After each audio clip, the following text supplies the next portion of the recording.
Bonjour et bienvenue dans cette nouvelle formation Node.js. Cette formation est en deux parties. La première partie parlera des fondamentaux de Node.js, la seconde sera une formation avancée de Node.js. Donc je me présente, je m'appelle Edouard Ferrari et nous allons voir tout de suite le plan. Donc nous allons tout d'abord faire une rapide présentation du formateur, qui est moi-même. Ensuite, nous verrons le plan de la formation, les objectifs de la formation, le public concerné, les possibilités de Node.js et les connaissances requises. Donc, je m'appelle Edouard Ferrari, je suis développeur full stack chez SumView, qui est une boîte qui fait du développement mobile et de la vidéo. Donc, qui dit développement mobile, on fait tout notre back-end est en Node.js, mais pas uniquement le back-end. On fait aussi des sites pour différents clients ou pour le back-office. Tout est développé en Node.js. On n'a pratiquement plus rien dans d'autres langages, plus de PHP, plus de CMS dans les technologies bizarres. Tout est 100% Node.js et nous arrivons à supporter des volumes de plusieurs millions d'utilisateurs par mois sans avoir une quantité de serveurs faramineux. Je fais en plus de ça des missions de conseil, d'architecture et de migration en Node.js et j'accompagne mes clients pour des décisions sur le futur ou comment est-ce qu'ils peuvent améliorer, comment avancer avec Node.js. Mes références, vous pouvez cliquer sur mon LinkedIn, sur ma fiche Alform qui est disponible et sur mon GitHub. Alors je vous avoue, le GitHub est assez léger parce qu'à chaque fois que je travaille sur des projets en Node.js, c'est plutôt professionnel et les projets ne peuvent pas être mis en libre service sur GitHub. Mais bon, vous verrez deux trois outils que j'ai développés qui sont sympathiques et puis aussi bien sûr tous les projets qu'on va faire ensemble seront sur GitHub. Donc le plan de la formation. Donc tout d'abord, nous allons voir ensemble, donc la seconde vidéo sera sur le scénario de la formation, comment installer Node.js, vous verrez, aucune difficulté. Le premier projet Hello World, attention, et ensuite nous verrons les IDE, donc les IDE qui vont vous permettre d'écrire les projets Node.js. Vous en choisirez un, j'en ai fait toute une liste. Moi j'ai une petite préférence pour un, mais bon, on verra tout ça lors de cette formation. Nous passerons quelques vidéos ensemble sur les rappels des bonnes pratiques JavaScript. Node.js, le JS c'est pour JavaScript. Node.js c'est un langage, une technique qui s'écrit avec du JavaScript. C'est très important de bien maîtriser le JavaScript. Heureusement, le JavaScript, c'est pas un langage très difficile. On peut coder euh, très bien en JavaScript tout en connaissant uniquement 80% du JavaScript. On va rappeler rapidement la visibilité des variables, les scopes, etc. Ensuite, nous verrons les fonctions et les objets, comment instancier les objets, comment créer des objets, comment faire récupérer les objets natifs. Nous verrons l'héritage, même si en JavaScript il n'y a pas réellement d'héritage, mais on verra comment est-ce qu'on peut s'approcher le plus de l'héritage. Et ensuite une dernière vidéo sur le this et les contextes, les fonctions bind, call et apply. Je ferai rapidement une overview dessus pour comprendre à quoi elles servent et si vous tombez dans ce cas-là, comment est-ce qu'on pourrait l'utiliser, sachant que dans cette formation j'en ai eu besoin. Ensuite, introduction à Node.js, on ne peut pas parler d'un langage sans ne pas comprendre les origines. On va faire un peu d'histoire, sachant que Node.js, ça a uniquement un peu plus de 3 ans, ça a été fait en 2012. Donc c'est un langage très récent, mais qui est extrêmement puissant, d'où la notoriété de Node.js. Nous comprendrons aussi le moteur d'interprétation Chrome V8. Euh, le, quand Node.js en fait va se faire interpréter par un moteur, et ce moteur c'est rien d'autre que le moteur d'interprétation de V8 de Chrome. Ensuite, nous verrons ensemble l'architecture de Node.js, la programmation par callback. Il faut absolument maîtriser à 100% cette notion pour pouvoir développer en Node.js. La différence entre le synchrone et l'asynchrone, sachant que Node.js se base sur énormément de fonctions asynchrones pour tout ce qui est I/O, et que le synchrone en lui-même, on va l'éviter au maximum. Puis nous ferons une dernière partie de programmation par callback avancé où nous redévelopperons un module, un célèbre module de Node.js. En développant ce module, donc qui est async, nous allons voir et tomber dans plusieurs pièges du JavaScript et de Node.js. Donc ça va être très intéressant, et en comprenant ces problèmes et comment les éviter, comment le mieux aborder la problématique, on va pouvoir développer encore plus rapidement et avoir une meilleure productivité sur du Node.js. Puis ensuite, la dernière partie qui est la plus importante, nous allons voir les modules de Node.js. Node.js, en fait, le corps de Node.js est tout petit, c'est quelques milliers de lignes en C++, et il se base énormément sur des modules externes. Donc il y a des modules externes natifs à Node.js qui sont installés avec Node.js, et ensuite il y a des modules communautaires. Donc là nous verrons pratiquement uniquement les modules natifs, parce qu'une fois qu'on a bien compris ces modules natifs, on peut ensuite comprendre comment fonctionnent les modules communautaires qui sont peut-être un peu plus compliqués et un peu plus complexes. Par exemple, c'est difficile de pouvoir utiliser un célèbre framework qui s'appelle Express, qui fait un serveur HTTP, sans avoir vu le module HTTP ou le module HTTPS. C'est vraiment sauter des étapes. Donc les objectifs de la formation. Donc comme j'ai dit, un court rappel du langage JavaScript, voir comment fonctionne le Node.js, où on va bien comprendre vraiment comment Node.js fonctionne, quelle est la philosophie de Node.js. On va faire une étude du développement par des événements. Donc Node.js en fait est basé sur donc c'est de l'event driven architecture. Donc on va voir comment les événements fonctionnent, on va voir comment les callbacks fonctionnent, et on va voir les fonctions asynchrones. On va bien comprendre comment les modules natifs de Node.js marchent, parce que c'est encore une fois c'est en, en étudiant les modules les plus utilisés qu'on va pouvoir voir et comprendre et absorber comment Node.js fonctionne. Bref, comme j'ai mis en gras, il faut le but de la formation, c'est de comprendre la philosophie globale de Node.js. En comprenant la philosophie globale de Node.js, on sera capable de pouvoir développer facilement, de prendre les bonnes options en termes d'architecture, de pouvoir, quand on va se plonger dans un nouveau framework ou dans un module communautaire, comprendre exactement comment c'est fait, savoir sur quel module il se base, pouvoir potentiellement le débugger ou peut-être l'améliorer. D'où cette formation qui est vraiment importante, et j'ai insisté pour la faire auprès d'Alform, parce que sans cette partie-là, Node.js serait uniquement superficiel, et vous pourriez tomber sur des modules communautaires qui sont performants mais sans comprendre comment ils fonctionnent ou comment la magie intervient. Le public concerné. Alors là c'est ça qui est magique avec Node.js, c'est à peu près tout le monde, aux étudiants, développeurs, aux chefs de projet, aux amoureux des nouvelles technologies.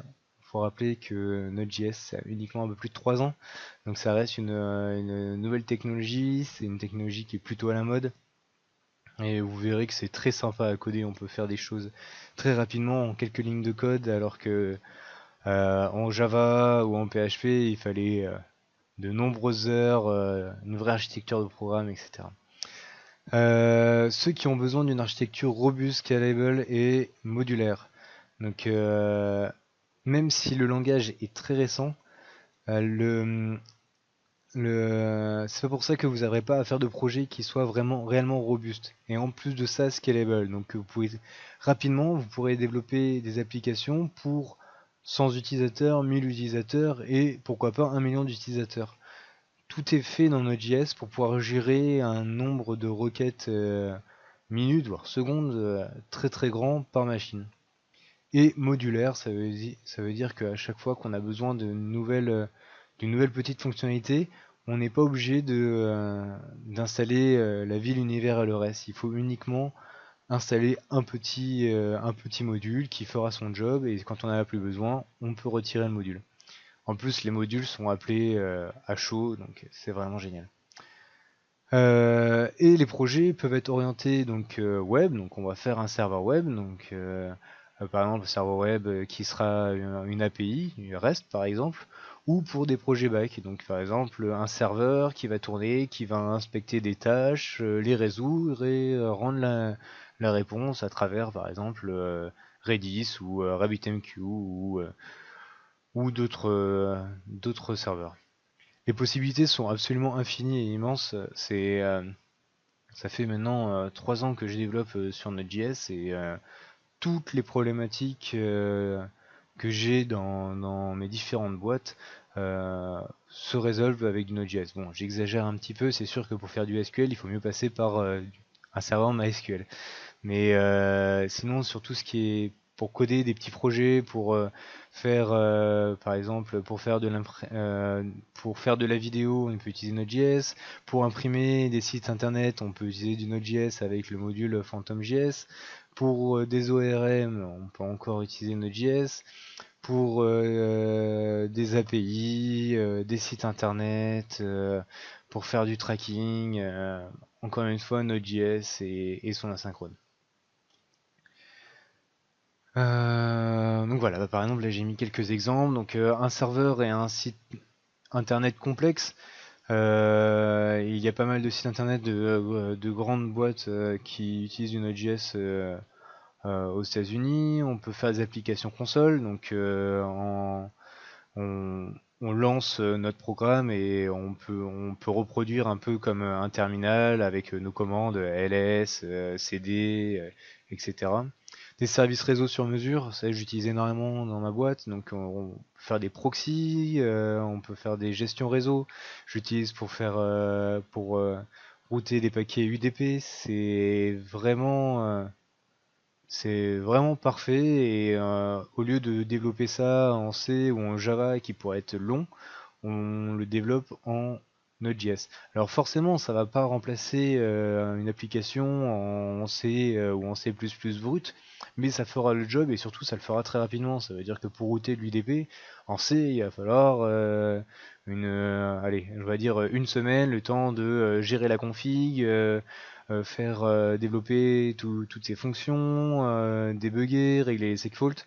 Là, en Node.js, c'est approximativement 1 heure. Et c'est fait. Et c'est en prod. Les applications avec GUI, donc Graphical User Interface. Donc là, il faut bien voir que Node.js ne gère pas en lui-même la GUI. Par contre, il peut proposer un serveur web qui va afficher de HTTP et cet HTTP avec un peu de JavaScript et de jQuery et de Socket.io va interroger le serveur et va pouvoir rendre l'interface euh, un peu comme un bureau ou un programme avec une GUI en C++. Donc typiquement l'IDE que j'utilise c'est du Node.js qui tourne avec un GUI qui est dans un browser. Des outils en ligne de commande, donc pour faire des serveurs, lancer n'importe quel type de démon avec des flags au démarrage. Des API de type REST, ça se fait énormément. On verra ça ensemble plutôt dans la seconde formation, mais déjà dans cette formation on en verra peut-être quelques-unes. Le support des sockets, donc forcément ça fait il y a toute la librairie libc qui est linkée directement en Node.js, donc on a accès à tout ce qui est socket et au file descriptor. Et chargement du code Node au premier appel HTTP. Oui, ok, j'ai eu un petit doute sur ce que j'ai écrit.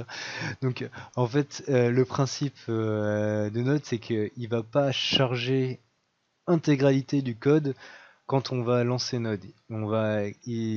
C'est quand on va faire notre premier appel HTTP qui va charger tout un tas de modules, et ensuite le second appel HTTP, il y aura tout qui sera en RAM, tout sera chargé, et du coup tout sera disponible.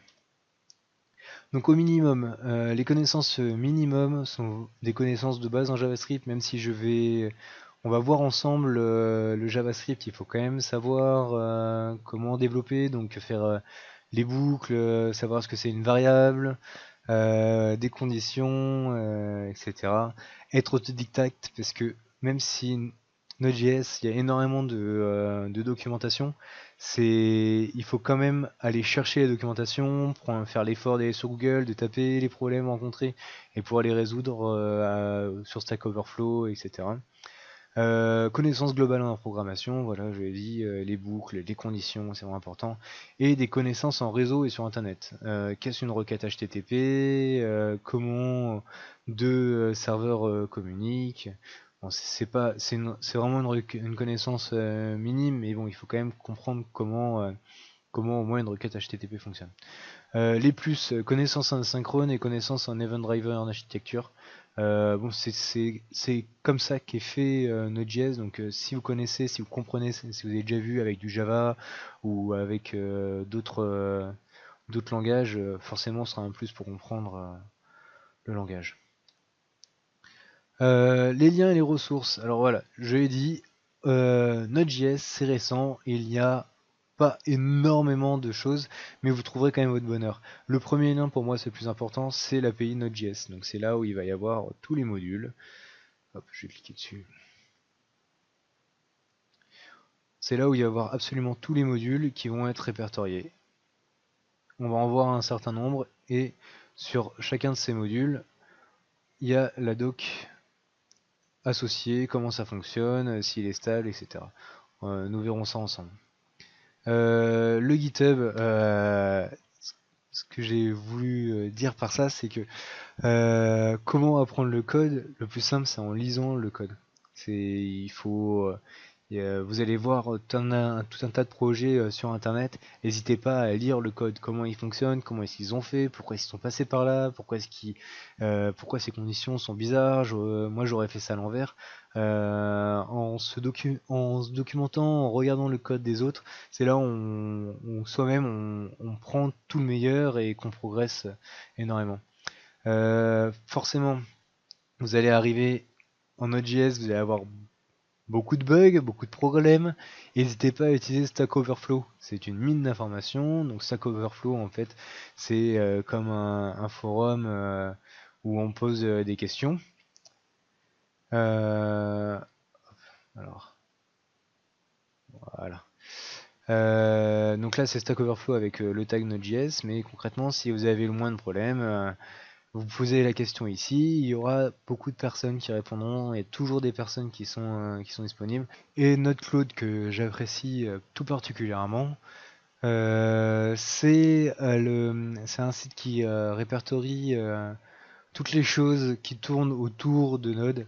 Donc il y a des trucs assez bizarres, il y a aussi des trucs ultra intéressants. Donc là par exemple, bon alors forcément NPM c'est le package manager de Node.js, on verra ça en profondeur dans cette formation. Node.js, on est d'accord. Ensuite on a un grand framework JavaScript Meteor, on a l'IDE, c'est même mon IDE, c'est l'IDE que je vais vous recommander pour pouvoir développer. Et ensuite on a tout un tas de frameworks pour Node, les plus utilisés. Et en fait, en surveillant un peu ce site, on peut voir qu'il y a des nouveaux frameworks qui arrivent, des nouvelles choses qui sont mises à disposition, et ça permet de faire un peu une veille technique. C'est tout pour cette première vidéo. Je pense que tout est dit. c'est parti pour développer. Donc la prochaine vidéo, je vais vous parler un peu du scénario de Node.js.